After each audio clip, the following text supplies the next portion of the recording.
Steel plant పై ప్రధాని మోడీ స్పష్టమైన ప్రకటన చేయాలని ఉక్కు పరిరక్షణ పోరాట కమిటీతో పాటు ప్రజా సంఘాలు డిమాండ్ చేశాయి. ప్రధాని విశాఖకు వస్తున్న నేపథ్యంలో స్టీల్ ప్లాంట్ ప్రైవేటీకరణను ఉపసంహరించుకుంటామని ప్రకటన చేయాలని కోరుతూ పెద్ద ఎత్తున పాదయాత్ర నిర్వహించారు. కేంద్ర రాష్ట్ర ప్రభుత్వాలు అనుసరిస్తున్న ప్రజా కార్మిక వ్యతిరేక విధానాలకు నిరసనగా నినదించారు. విశాఖకే కాకుండా ఆంధ్ర రాష్ట్రానికి మణిహారంగా ఉన్న స్టీల్ ప్లాంట్ను ప్రభుత్వ రంగంలోనే కొనసాగించాలని 4 ఏళ్లుగా ఉక్కు పరిరక్షణ పోరాట కమిటీతో పాటు రాజకీయ పార్టీలు ప్రజా సంఘాలు పోరాడుతూనే ఉన్నాయి. దశల వారీగా ఆందోళనలు జరుగుతున్నా కేంద్రం ప్రైవేటీకరణ వైపే అడుగులు వేస్తోంది. సెయిల్లో విలీనం చేయాలని ముక్త కంఠంతో డిమాండ్ చేస్తున్నా కేంద్రం నుంచి సానుకూల స్పందన లేదు. ఈ నేపథ్యంలో ఈ నెల 29న విశాఖ వస్తున్న ప్రధాని మోడీ స్టీల్ ప్లాంట్ ప్రైవేటీకరణ నిర్ణయాన్ని ఉపసంహరించుకుంటామని స్పష్టమైన ప్రకటన చేయాలని కార్మిక ప్రజా సంఘాలు డిమాండ్ చేస్తున్నాయి. కేంద్ర రాష్ట్ర ప్రభుత్వాల విధానాలకు వ్యతిరేకంగా పాత గాజువాక నుండి కొత్త గాజువాక వరకు పాదయాత్ర చేపట్టాయి. పోరాట కమిటీ, విశాఖ ప్రజా సంఘాలు, కార్మిక, మహిళా, రైతు సంఘాల నాయకులు పెద్ద ఎత్తున పాల్గొని పాలకులు అనుసరిస్తున్న విధానాలకు వ్యతిరేకంగా నినదించారు. అనంతరం పాతుగాజువాక కూడలిలో బహిరంగ సభ నిర్వహించారు.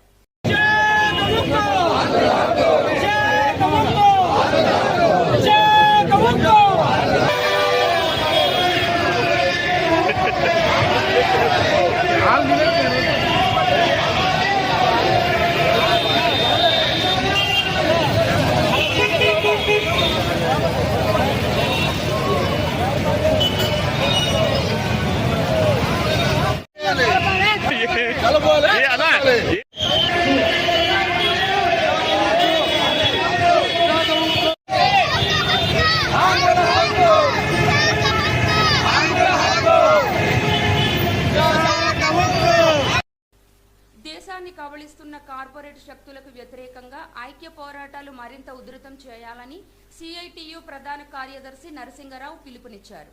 దేశ ప్రతిష్టను దెబ్బతీసిన అదానీపై ప్రభుత్వం కఠినంగా వ్యవహరించాలన్నారు. స్టీల్ ప్లాంట్ ప్రైవేటీకరణకు వ్యతిరేకంగా జరుగుతున్న ఉద్యమాన్ని ప్రధాని మోడీ గుర్తించి తన పర్యటనలో సానుకూలంగా నిర్ణయం తీసుకోవాలని డిమాండ్ చేశారు.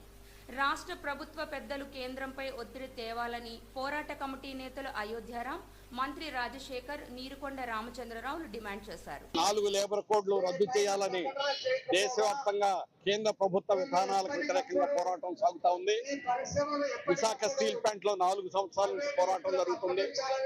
కానీ నిన్న అసెంబ్లీలో భరత్ గారు పారిశ్రామిక శాఖ మంత్రి మాట్లాడిన పచ్చబద్ధం. మంత్రి గారు వచ్చి చెప్పారు కదా, మంత్రి గారు హామీ ఇచ్చారు, ప్రైవేటీకరణ అయ్యే ప్రసక్తి లేదని చెప్తున్నారు. అయ్యే కానీ ప్రసక్తి లేకపోతే సెయిల్లో ఎందుకు విలీనం చేయలేదని అడుగుతున్నాం. ఎందుకు సొంత గనుల గురించి మాట్లాడడం లేదని చెప్పేసి అడుగుతున్నాం. అందుకని మీ బాట ప్రైవేట్ గా ఉంది. అందుకని మా బాట పోరాటంగా మా బాట నెట్టు సాగుతుంది. మోడీకి వ్యతిరేకంగా 29వ తేదీన నిరసన తెలియజేయడం అనేటువంటి జరుగుతుంది. మీ విధానాలు మార్చుకో. ప్రైవేటీకరణ అనుకూలంగా ఉంటే విశాఖ ఈ రోజు గాజువాక ఎడారైపోతుంది. ప్రభుత్వ రంగ పరిశ్రమలు ఉంటేనే దేశం అభివృద్ధి అవుతుంది. రిజర్వేషన్లు ఉంటాయి, అలాగే ఇళ్ళు ఉంటాయి, అలాగే భవనాలు, స్కూళ్లు, కాలేజీలు వస్తాయి. అభివృద్ధి అనేటువంటి ప్రభుత్వ రంగం ఉన్న దగ్గరే ఉంటుంది. అందుకని దాన్ని నాశనం చేయొద్దు. దాన్ని నాశనం చేస్తే చూస్తూ ఊరుకునే ప్రసక్తి లేదు. ఖచ్చితంగా పోరాడతాం, ప్రైవేటీకరణ నిలబెట్టుకుంటామని, ప్రైవేటీకరణ వ్యతిరేక పోరాటం ముందుకెళ్తుందని కేంద్ర రాష్ట్ర ప్రభుత్వాలని హెచ్చరిస్తున్నాం. ప్రైవేటీకరణ విధానాలు కార్మికుల్ని నట్టేట ముంచి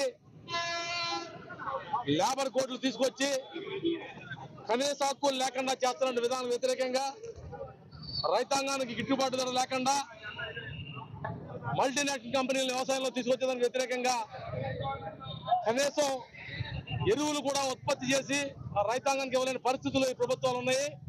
ఇవన్నిటికీ కలిపి దేశవ్యాప్తంగా జరుగుతున్న పోరాటంలో భాగంగా ఈ గాజువాక కూడల నుంచి విశాఖపట్నం స్టీల్ ప్లాంట్ ప్రైవేటీకరణను ఉపసంహరించుకుంటూ మోడీ గారు ప్రకటన చేయాలని కోరుతూ, గత 4 మాసాలుగా కాంట్రాక్ట్ కార్మికులకి 2 మాసాలుగా పర్మనెంట్ ఉద్యోగులకి శాలరీస్ లేవు. ఇవన్నీ కూడా ఇవ్వాలని చెప్పేసి డిమాండ్ చేస్తూ ఒక కార్మిక ప్రదర్శన ఇక్కడ నుంచి కొత్త గాజువాక వరకు జరగబోతా ఉంది. ప్లాంట్ ప్రైవేటీకరించరాదని ఉద్యమాలు కొనసాగుతున్నాయి. ఈరోజు యాజమాన్యం కానీ కేంద్ర ప్రభుత్వం అనుసరిస్తున్న విధానాలు చాలా దుర్మార్గమైనటువంటి రీతిలో ఉన్నాయి. ప్రధానంగా కార్మిక వర్గాన్ని నట్టేట ముంచే విధంగా ఉన్న ప్రయోజనాలకి మంగళం పాడి వేధింపులు అనేది ఎక్కువైనాయి. బ్రిటిష్ పాలనలో కూడా చూసుండం. అటువంటి నిరంకుశ పాలన ఈరోజు యాజమాన్యం కేంద్ర ప్రభుత్వం చేస్తుంది. వీటన్నిటి మీద చూస్తే రాష్ట్ర ప్రభుత్వం ఒక పక్క చెప్తున్నా ప్రైవేటీకరణ లేదని చెప్తున్నా, ఇది 100% కేంద్ర ప్రభుత్వ ఆధీనంలో ఉంది కాబట్టి కేంద్రం నుంచి ఇంతవరకు ఎవరు సరైనటువంటి మాట లేదు. వారు ముందుకు వచ్చి చెప్పాలి. ఇది విశాఖపట్నం స్టీల్ ప్లాంట్ని ప్రైవేట్ పరం చేయడం అనేది ప్రభుత్వం కొనసాగుతాం. దీనికి మైన్స్ లేని కారణంగా శైలిలో విలీనం చేస్తామని స్పష్టమైన ప్రకటన వచ్చేంత వరకు ఆందోళన కొనసాగుతాయి. ఆందోళనలో భాగంగా ప్రధానమంత్రి కూడా 29న వస్తున్నారు. ప్రధానమంత్రి స్పష్టమైన ప్రకటన చేయాలని కోరుకుంటూ ఈరోజు 24వ తేదీన గాజువాకలో పాత గాజు కొత్త గాజు వరకు పెద్ద ఎత్తున వేలాది మందితో విశాఖ ఉక్కు పరిరక్షణ పోరాట కమిటీ ఐఎన్టీసీ కానీ ఇతర కార్మిక సంఘాలు కానీ అన్నింటిలో కూడా పాల్గొనడం జరిగింది. మరి ఈ యొక్క కార్యక్రమం ద్వారా కనువిప్పు కలిగి ఈ కర్మాగారాన్ని ఎట్టి పరిస్థితుల్లో ప్రైవేటు పరం చేయం, శైలిలో విలీనం చేస్తాం, కార్మిక వర్గానికి రావాల్సిన ప్రయోజనాలన్నీ కూడా కాపాడుతామని చెప్పేటటువంటి స్పష్టమైన 4 సంవత్సరాలుగా పెద్ద ఎత్తున పోరాడుతున్నప్పటికీ కేంద్ర ప్రభుత్వం ఇంకా మొండిగా వ్యవహరిస్తూ దీన్ని అమ్మేస్తాం లేదా మూసేస్తాం అనే పద్ధతిలోనే ముందుకెళ్తుంది. ఈ రోజు ప్లాంట్లో కూడా 3 సంవత్సరాల ఉత్పత్తి లేకుండా 2 బ్లాస్ట్ ఫర్నెస్ మూసేసి కార్మికుల జీతాలు ఇవ్వకుండా కాంట్రాక్ట్ కార్మికులు తీసేసి 200 మంది వీఆర్ఎస్ పంపించేసి ఈ స్టీల్ ప్లాంట్ మూద్దామని నష్టాలు పోవడం వచ్చిందని చెప్పి దుర్మార్గంగా అమ్మేద్దామని చెప్పి రోజు 3 లక్షల కోట్ల ఆస్తిని ఎవరికో తన అనుయులకి అంబానీ హాదాని పోస్కో జిందాల్ కూడా అమ్మాలని చెప్పి కేంద్ర ప్రభుత్వం కుట్రపూరితంగా వ్యవహరిస్తుంది. ఈ కుట్రలన్నీ కూడా మేము తిప్పికొడతాం. తెలుగు వారి తల సత్తా అయితే చూపిస్తాం. గతంలో ఈ స్టీల్ ప్లాంట్ ని ప్రాణాలతో త్యాగాలు చేసి కాపాడుకున్నాం. మళ్ళీ ఆ ప్రాణ త్యాగాలు సిద్ధంగా ఉన్నాం. రేపు 29వ తారీఖుని మోడీ గారు ప్రకటన చేయాలి. ముఖ్యమంత్రి గారు పవన్ కళ్యాణ్ గారు కూడా చేయించాలి ప్రకటన. ఈ యొక్క ఉద్యమాలు పురుష పెట్టాలని చెప్పి పోరాట కమిటీ పెద్ద ఎత్తున ఈరోజు పాదయాత్ర పాత గోదావరి కొత్త గోదావరి వరకు జరుగుతుంది తెలియజేస్తుంది. భాగంగా రేపు 29వ తారీఖున నరేంద్ర మోడీ గారు విశాఖపట్నం వస్తారని తెలుస్తుంది. అదేవిధంగా విశాఖపట్నం వస్తే 1381 రోజుల నుండి నిరాశను చేస్తున్నాం. స్టీల్ ప్లాంట్ పరిరక్షణ కోసం ఉద్యమం చేస్తున్న ఒకసారి కూడా నరేంద్ర మోడీ గారు ప్రకటన చేయలేదు. ఈసారైనా సరే నరేంద్ర మోడీ గారు విశాఖపట్నం వచ్చినాకైతే విశాఖ స్టీల్ ప్లాంట్ ని చేలో కలుపుతాము, స్టీల్ ప్లాంట్లకి నిర్వాసితులకు ఉపాధి కల్పిస్తామని చెప్పేసి ప్రకటన చేయాలని చెప్పేసి మీడియా ద్వారా తెలియజేస్తున్నాం.